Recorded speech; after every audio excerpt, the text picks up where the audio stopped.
Os 7 hábitos das pessoas altamente eficazes. Parte 1. Para mudar, você precisa focar na sua personalidade, não no seu comportamento. De modo geral, há 2 caminhos para o autodesenvolvimento e para mudar sua própria vida. Uma forma é abordando as habilidades necessárias para determinado comportamento. Por exemplo, estudar habilidades de comunicação ou técnicas de gerenciamento de tempo. Por outro lado, você pode tomar o caminho mais longo, indo mais fundo e trabalhando na sua personalidade, os sistemas de hábitos e crenças fundamentais que formam seu jeito de ver o mundo. A primeira abordagem é efetivamente uma tentativa de tomar um atalho para o sucesso, tornar-se rico sem trabalhar pelo seu dinheiro, ou atingir o crescimento pessoal sem passar por nenhum desenvolvimento real. Porém, um verdadeiro crescimento pessoal não pode ser alcançado por meio de atalhos. No caminho para a real eficácia, você não pode se dar ao luxo de pular um passo sequer. Isso também é verdade para realizações como jogar tênis ou tocar piano, e é igualmente verdadeiro para o desenvolvimento emocional de uma pessoa, assim como o desenvolvimento de sua personalidade. Se você realmente quer mudar, você precisa trabalhar de dentro para fora. Apenas quando você se transformar drasticamente, você poderá mudar o mundo à sua volta. Se, por exemplo, você quisesse ter um casamento mais feliz, você precisaria primeiro tornar-se uma pessoa mais positiva. Se você quiser ser visto como uma pessoa confiável, não adianta nada trabalhar em suas habilidades de comunicação. Ao invés disso, você precisa trabalhar para se tornar de fato uma pessoa mais honesta. Ao invés de apenas atingir a superfície, você precisa lidar realmente com a sua personalidade. Parte número 2. Trabalhar na personalidade envolve alinhar paradigmas pessoais com princípios universais. Paradigmas são os elementos que moldam nosso caráter. Eles são princípios fundamentais. São os óculos pelos quais nós vemos o mundo. Nossa percepção não é uma realidade objetiva, mas sim uma interpretação subjetiva tingida pelos óculos dos paradigmas que usamos. Os hábitos que formam uma grande parte de nossas ações são resultados diretos desses paradigmas. Uma vez que eles são o núcleo de nossa personalidade, os paradigmas são a chave para fazer qualquer mudança. Se quisermos nos transformar, temos que mudar nossos princípios fundamentais primeiro. Apenas dessa forma podemos mudar nossa realidade subjetiva e, com isso, nossas atitudes. Você também precisa estar consciente de seus próprios paradigmas. Se você quer superar hábitos enraizados como procrastinação, egocentrismo ou impaciência, primeiro você precisa reconhecer o princípio fundamental que forma esse hábito. Se você quer alcançar a verdadeira eficácia, é importante alinhar seus paradigmas pessoais com princípios universais mais amplos, valores como justiça, honestidade e integridade. Uma vez que a maioria das pessoas concorda com esses princípios, podemos vê-los como leis naturais com validade duradoura, quase como um parâmetro com o qual podemos medir nossos próprios valores. É possível avaliar o comportamento de todos os seres humanos, comparando-os com os princípios universais.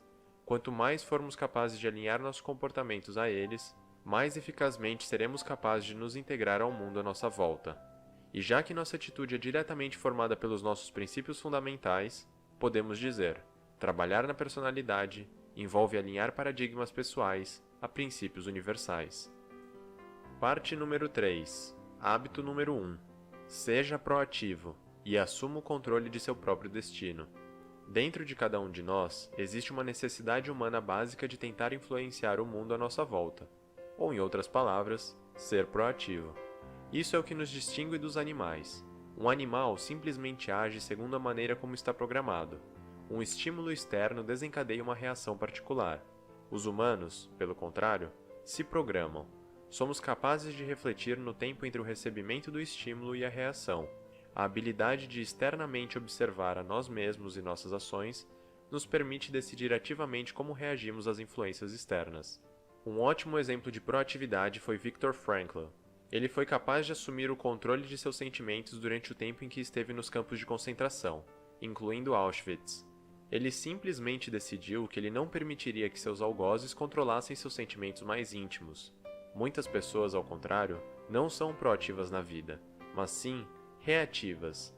Elas reagem às circunstâncias externas e as suas atitudes e emoções são dependentes do que acontece ao seu redor. Consequentemente, por exemplo, elas estão de bom humor apenas se o clima também estiver bom. Pessoas que são proativas, por outro lado, determinam seu próprio clima. Elas são impulsionadas por seus próprios valores internos e assumem a responsabilidade por suas próprias vidas. Suas decisões pessoais determinam seu comportamento, e elas não permitem serem afetadas pelas condições externas. E isso fica ainda mais claro no uso de sua linguagem. Pessoas reativas colocam a responsabilidade de seu destino em circunstâncias externas. Elas dizem coisas como, não foi minha culpa, ou então, não depende de mim. Pessoas proativas assumem o controle de seu próprio destino. As decisões que elas tomaram ontem as tornaram quem são hoje. Elas dizem coisas como, eu decidi, ou então, vamos tentar encontrar uma solução para esse problema. Parte número 4. Hábito 2. Comece com um objetivo em mente. Se você quer conquistar algo, você precisa de objetivos de longo prazo e uma declaração de missão. Muitas pessoas trabalham por objetivos sem sentido. Elas se preocupam apenas em serem eficientes, e não em serem eficazes. Ser eficiente, ou seja, fazer o máximo possível no menor espaço de tempo, é inútil se você não souber o porquê está fazendo determinada coisa. Não saber o que é realmente importante e para o que você está trabalhando é como subir uma escada que está na parede errada. Para evitar isso, é importante primeiro ter clareza em relação aos seus objetivos de longo prazo. Para essa finalidade, pode ser útil fazer perguntas a você mesmo sobre o seu próprio funeral. O que eu quero que as pessoas digam a meu respeito no meu funeral? Como que tipo de pessoa eu gostaria de ser lembrado? Pelo que eu quero ser lembrado? Uma pessoa que tem clareza de quais são seus maiores objetivos de longo prazo será capaz de alinhá-los com tudo o que faz. Portanto, pode ser útil elaborar uma ideia de declaração de missão pessoal e escrevê-la. Nessa declaração de missão, você deve definir sua crença pessoal, os valores e princípios básicos em que você acredita e os maiores objetivos que você quer alcançar na vida. A declaração de missão é sua constituição pessoal, um padrão estabelecido com o qual todo o resto pode ser medido e comparado.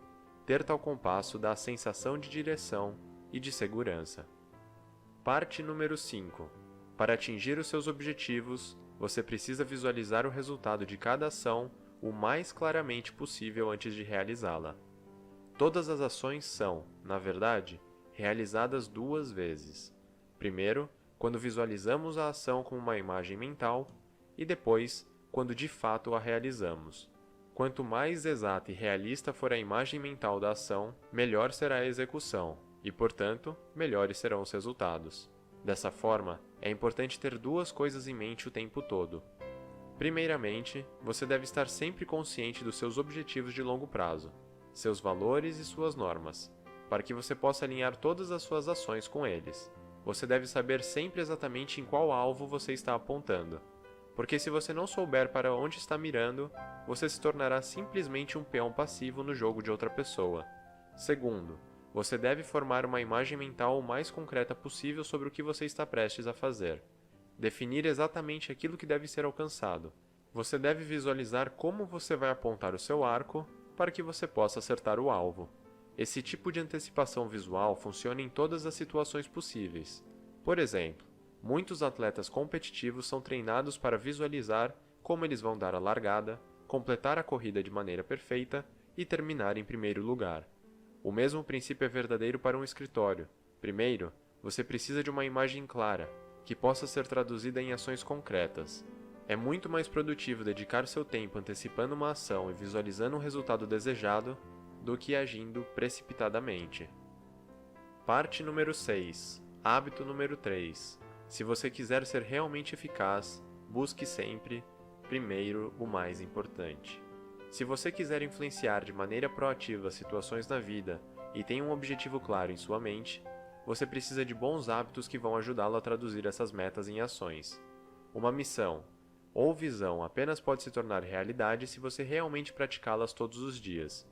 Isso requer um grau significativo de gestão de tempo.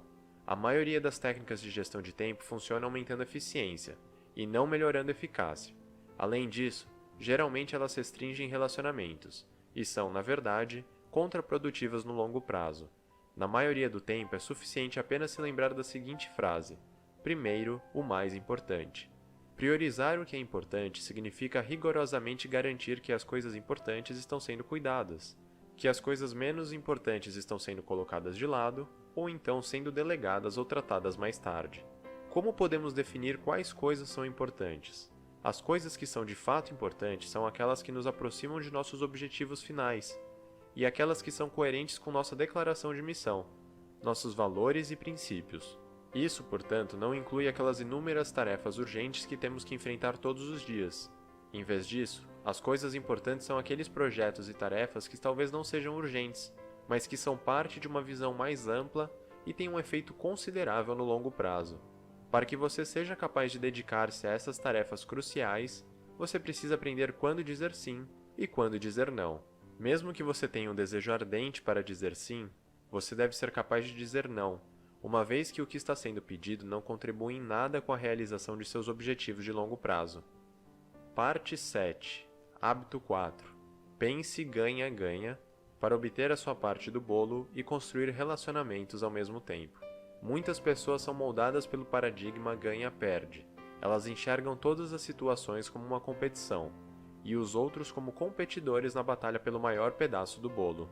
No entanto, a maioria das situações na vida não precisam ser uma competição. Geralmente há bolo suficiente para todos, e é muito melhor quando todas as partes trabalham juntas para uma solução ganha-ganha. A grande desvantagem da mentalidade ganha-perde é que quando duas pessoas com essa mentalidade se confrontam, frequentemente a situação se torna perde-perde. Ou seja, ambas as partes saem perdendo, enquanto o prêmio acaba ficando na mão de outra pessoa. Além do mais, é impossível se formar um relacionamento positivo entre duas pessoas que estão constantemente em competição entre si. Ser capaz de construir muitas relações positivas com pessoas diferentes é, por outro lado, um dos maiores benefícios da mentalidade ganha-ganha. Isso porque a habilidade de construir bons relacionamentos com os outros é um bem verdadeiro e a base para a real eficácia. A mentalidade ganha-ganha sempre se esforça em encontrar uma solução que seja desejável para todas as partes. Ela requer uma mudança de pensamento de "eu preciso ter certeza de obter o meu pedaço do bolo" para "há bolo suficiente para todos". Isso significa que é necessário manter a negociação e a comunicação até que uma solução desejável a todos seja encontrada. Essa não é uma tarefa fácil e requer tanto sensibilidade quanto paciência. O resultado, entretanto, é um relacionamento positivo, duradouro e a criação de confiança mútua, da qual todos podem se beneficiar. Parte número 8. Estabelecer relacionamentos estáveis com outras pessoas significa investir em contas bancárias emocionais. Cada relacionamento é como ter uma conta bancária emocional que registra exatamente o quanto cada pessoa investiu nela. Quanto maior for o balanço, maior é a confiança que existe entre as partes. Para isso, você deve ter como objetivo fazer pagamentos regulares e retirar dinheiro da conta raramente. Um pagamento pode ser, por exemplo, encontrar uma solução ganha-ganha, mantendo uma promessa que você fez, ou realmente ouvindo de forma empática aos outros. Uma retirada, por sua vez, seria encontrar uma solução ganha-perde, descumprir uma promessa ou ouvir parcialmente os outros.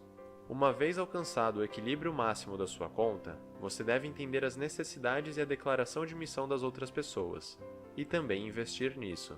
É por isso que, em seu cotidiano, é importante cumprir promessas e ser atencioso e sensível, mesmo em questões menores, permanecendo leal acima de tudo. Se acontecer de fazer uma retirada da sua conta uma vez, desculpe-se sinceramente. As pessoas ficam mais do que felizes em perdoar um pecador arrependido. Ter a coragem de admitir que você estava errado sempre vale a pena. Parte número 9. Hábito 5. Se você quiser influenciar as pessoas, procure primeiro compreender, depois ser compreendido. O quanto você confiaria em um médico que deu um diagnóstico sem realmente ter lhe ouvido? O quão útil seria um oculista meramente nos entregar seus próprios óculos, alegando que, uma vez que ele pode ver bem com eles, eles deveriam funcionar para nós também. Apesar de muitos de nós sermos críticos a tal comportamento, de fato, nós agimos de maneira parecida em nossa vida diária, particularmente em conversa com os outros. Nós não ouvimos realmente os outros. Ao invés disso, formulamos nossa resposta de maneira rápida, tendemos a nos projetar nas outras pessoas e procuramos soluções que possamos prescrever para elas. Em geral, tal conselho é raramente bem recebido, uma vez que estamos propensos a confiar no julgamento do outro apenas se sentirmos que ele realmente entende nossa situação. Se você quer ser bom com as pessoas e ser respeitado como um ouvinte e como um conselheiro, você precisa desenvolver a habilidade de escuta empática. Isso, em si, necessita uma mudança de paradigma. Parar de ouvir a outra pessoa pensando apenas na resposta que vai dar e começar a ouvi-la para realmente entender os seus problemas. Ouvir empaticamente significa ouvir ativamente, repetir para a pessoa o que ela acabou de dizer em outras palavras, refletir suas emoções e ajudá-las a estruturar suas próprias linhas de pensamento. Demanda muito tempo e esforço para dominar essa habilidade no começo, mas as recompensas serão numerosas no futuro. Se você aprender a ouvir de uma forma verdadeiramente empática, você perceberá que muitas pessoas estão preparadas para se abrir e considerar suas opiniões e conselhos. Elas estão apenas buscando um ouvinte que aprecie o que elas estão dizendo, para então poderem ser ajudadas. Parte 10. Hábito 6. Crie sinergia, tratando as pessoas com compreensão e respeito. Exemplos de sinergia podem ser vistos ao nosso redor na natureza. As contribuições de vários indivíduos geram um resultado bem maior do que a contribuição de cada um. Uma pessoa realmente eficaz utilizará desse princípio em sua vida pessoal e profissional. Sinergia com os outros significa valorizar diferenças e compreender os outros. Cada um de nós possui forças particulares, e é possível, através do uso de recursos compartilhados, compensar as fraquezas de cada um. Alcançar isso requer superar sua necessidade por controle e segurança e começar a ver sua interação com os outros como uma aventura. Você deve ver o resultado dessa aventura como sendo algo totalmente sob seu controle e abraçá-la com total abertura. Isso requer um grau significativo de autoconfiança da parte do indivíduo, assim como convicção de que a contribuição combinada de cada parte pode levar a algo muito maior, muito melhor e que jamais poderia ter sido alcançado por apenas um indivíduo. Quando as pessoas realmente criam sinergia, elas escutam umas às outras, elas se colocam no lugar das outras pessoas e utilizam a contribuição das outras pessoas como trampolim para criar algo grande. Para que essa atmosfera de cooperação e confiança exista, os indivíduos de um grupo devem ser muito maduros, preparados para tratar os outros com respeito e investir em seus relacionamentos profissionais. Os resultados são quase impossíveis de serem previstos, e o trabalho sinérgico pode se aproximar do caos. Mas você não deve se desencorajar. Ao invés disso, você deve se focar no fato de que, no final, você terá atingido um resultado que teria sido impossível de ser alcançado por um único indivíduo. Parte 11. Hábito 7. Afine o instrumento se você quiser continuar tocando. Se você passa o dia inteiro tocando, mas nunca tem tempo para realmente afinar o seu instrumento, então você está fazendo algo completamente errado. Cuidar de seus recursos mais vitais é crucial se você quiser ser eficaz para sempre. Esses recursos são sua própria força de trabalho. É essencial ser proativo nesse sentido, e isso se aplica a todas as áreas de sua vida. Para permanecer fisicamente em forma, você precisa se exercitar regularmente, comer de maneira saudável e evitar o estresse em excesso. Para permanecer mentalmente saudável, você deve, o máximo possível, ler livros bons, ter tempo para escrever de alguma forma, sejam cartas ou um diário, e planejar ativamente seu futuro de acordo com seus objetivos de longo prazo. É também importante cuidar da sua saúde social e emocional, estabelecendo o máximo de relações positivas possíveis, e não negligenciando suas necessidades sociais. A saúde espiritual também contribui muito para a eficácia duradoura.